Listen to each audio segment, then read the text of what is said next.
雑談ですのようなものです。はらせんということで始まりましたはらせんラジオ、陣内智則の面白い方原田専門家でございます。この番組は日々私が見ちゃったもの、聞いちゃったもの、食べちゃったもの、飲んじゃったもの、言っちゃいけないことなんかを話しております。ぜひチャンネル登録と高評価よろしくお願いしますということで、おととい昨日と何をしてたんだろうか、ほぼ何もしていないような状況で、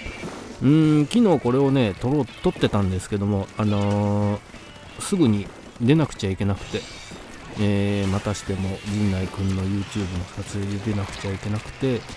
撮ってたんですが、いやもう一回撮り直そうってことで今日になっちゃいました。はい、そんなことをしてましたが、行きましょう。見ましたね。どうせ見てねえだろうどうだろうな、これは見たか、さすがにね。マジカルクリエイターズ、テレ東でやってますね。マジカルクリエイターズというのがあるんですが、これが非常に面白い。毎回面白いんですけども、今回のやつは面白い。これね、TVer、それからギャオ、ネットもテレ東で、配信がね、まだ見れまして、何をやってたかっていうとね、漫才のようなものをと言って、つり革のネタが漫才か漫才じゃないか論争に終止符を打つと、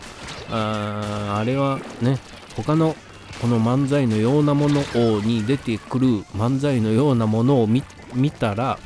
いやあれはさすがにね、それを見たらもうあれは漫才だろうということにしようというような企画なのかな。で出てきてた芸人がことごとくこれほんとすごいんですよ。その前にそれを審査するね2人、1人は野田クリスタル君で、審査するんですけど、もう一人がね審査員のようなものってことでザコシショウが招かれて、ここでR1 のね、審査員をやってたザコシショウと、のような、同じように R1 でも審査員をしてた野田君とで審査をするわけですが、これがね、いや面白かったね。で審査のポイントはもういかにその審査員の点数と、いかに漫才これをやったら漫才じゃないなっていうポイントが10項目ありまして、例えば面白くないが50ポイントで、合計のポイント数が大きい方がいや漫才じゃない漫才のようなものをだっていうのを競う。だからいかに漫才から離れるかグランプリというかね、そんな感じですわ。でやってて、ことごとくね、ところどころに挟まれるというか、毎回挟まれる、ザコシがね、結構芯を食ったというか的確なアドバイスをずっとしてるんですけど、そこも見どころの一つなんですが、出てきた芸人が、本当に全員面白かったですね。順番にいきますか。モダンタイムスねこれマジカルラブリー野田くんの師匠というかね、面白いと言ってるモダンタイムスですが、いやここに持ってきたネタも相当面白かったですね。お互い優勝と最強と書いてね、顔をほぼ覆ってるんですけども、それでやっていくんですけども、面白かったですね。お互いのなんていうんですか、切れるポイントを言って、そこからねお互い言い合いになるんですけども、それがもうそこからはね、もう本当に漫才の手をなしているというかね、それまでのむちゃくちゃさ加減も面白かったですね。踊り出したりとか、あととにかく声がでかい、叫ぶね、これは漫才じゃないよのようなものポイントでもありますけどね、とにかく声がでかいっていうのはでかかったね。出てくるコンビ全員がね、そうなんですよ、声がでかいんですよね。でその審査終わりに急にザコシがね、松下干物のモノマネを始めるんですけど、これがね全然僕も知らないんですけども、全然知らない人が見ても面白いモノマネって何なんだろうな。その上でまた誇張してね、すごかったですね。アババババババアバババババボーっていうだけなんですけど、こうなんか見たこともない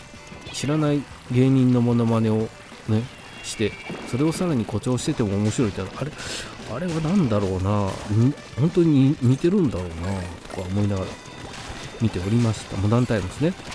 でその次シューマッハね、犬のお面をかぶってこう犬っぽく なりますよって変身してね、こうあれもね、こう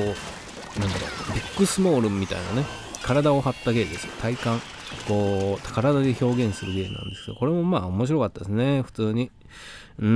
で一つね、これが漫才じゃないなっていうポイントが、まあミュージックスタートっつって BGM をかけるんですよね。それはやっぱり漫才じゃねえだろうとね、コントだろうと言われておりましたが、まあ面白かったですね。でここでザコシもね、こう狐みたいに機材持ち込んで自分で鳴らしたりとか、ギター弾いてやるのは自分でやるのはあれは漫才の範疇やけど、ミュージックスタートはさすがにこう漫才の範疇ではないだろうっていうね、本当に的確なこと言うよねって思いながら見ておりました。それからね、何でした、額付けですか、ピザ屋のクレームのやつね、斉藤和也さんのベリーベリーストロングで、ベリーベリーストロングって言った瞬間にチーズで殴るっていうだけのネタね。まあ面白いね振りがね、結構振りはなんかあるあるな感じで入ってくるんです。このピザをね頼んで、無料ピザチーズ増量の無料券があるから使わせてくれって言ったら、いやこれは店舗限定のものでうちの店舗では使えませんみたいなとこから入るんですけども、でまあごねて、じゃあ分かりましたやりますよっつったところから始まるんですけどね、始まったらもうチーズでどつくだけっていうね、なかなか面白かったですね。まあこれをそうですね、野田くんはこれをコントね、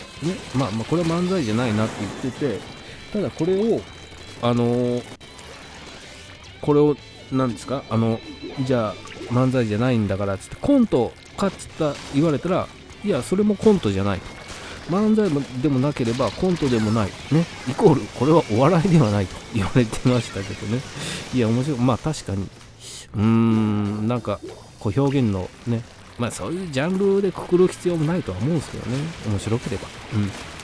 で5ギャップね、これはもういつも通りのあれですわ。いやもう本当に面白かったね。ホワイト赤マンのやつですわ。でずっと漫才の体で入ってくるんですけど、こう入ってきて漫才の三八マイクね、あれをこうひげ剃り代わりにしていたりとか、フェンシングのマスクにしていたりみたいなギャグを挟みつつ、ずっとリュック背負ってんですよね。わーと思ったらやっぱりホワイト赤マン道具が入ってて、いや面白かったですね。ひょっとこのお面取ってもね同じ顔してるとか、そういうのもベタなこと、もうやっぱああいうのはね面白いですね。やっぱベタにつきますよ。で、虹の黄昏ですわ。これはまあ本当にずっとパフパフやっててね、あれが本当に面白いです。出てくるまでが長いとか、やったらずっとうるさい、声がでかいじゃないですか、うるさいんですよね。それがやっぱ面白いですよね。だってうるさいね、なんかむやみやたらにでかいものとかちっ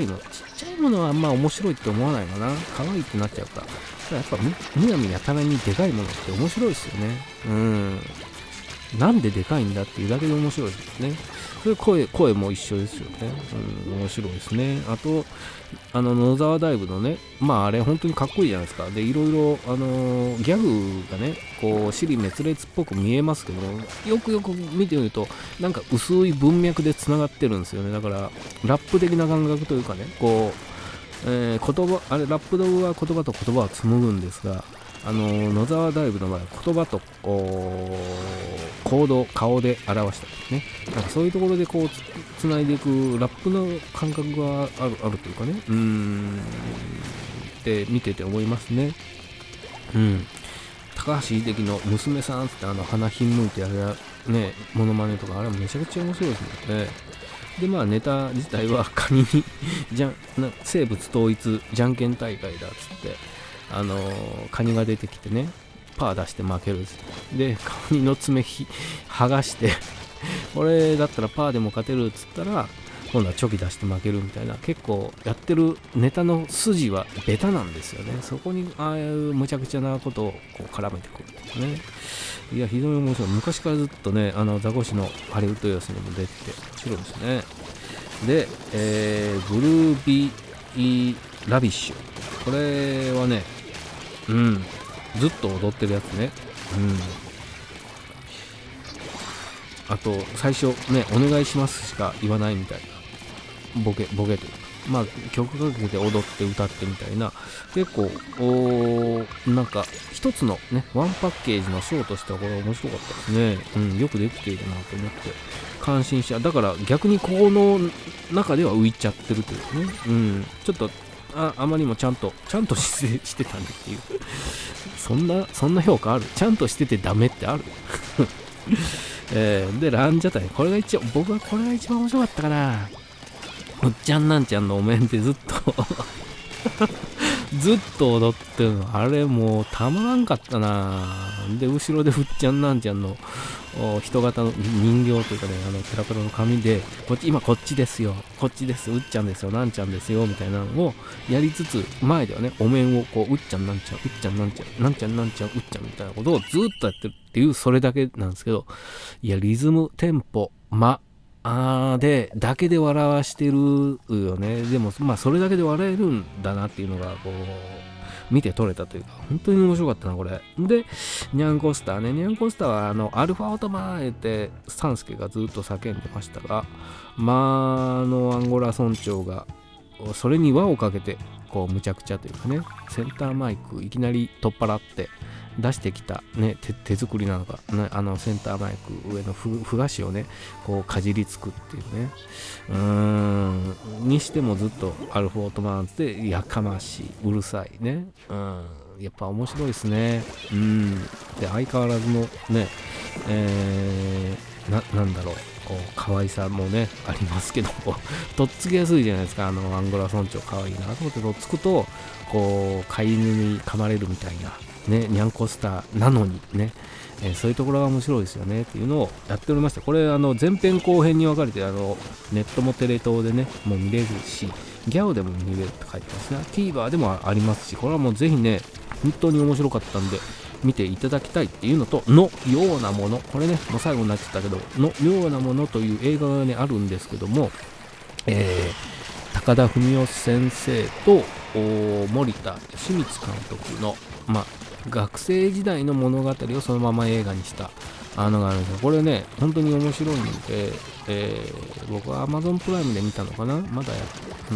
見れるかどうか分かりませんが、ぜひね、このようなものも本当に面白かったですよ。で、その続きのね、その35年後を書いたのようなものの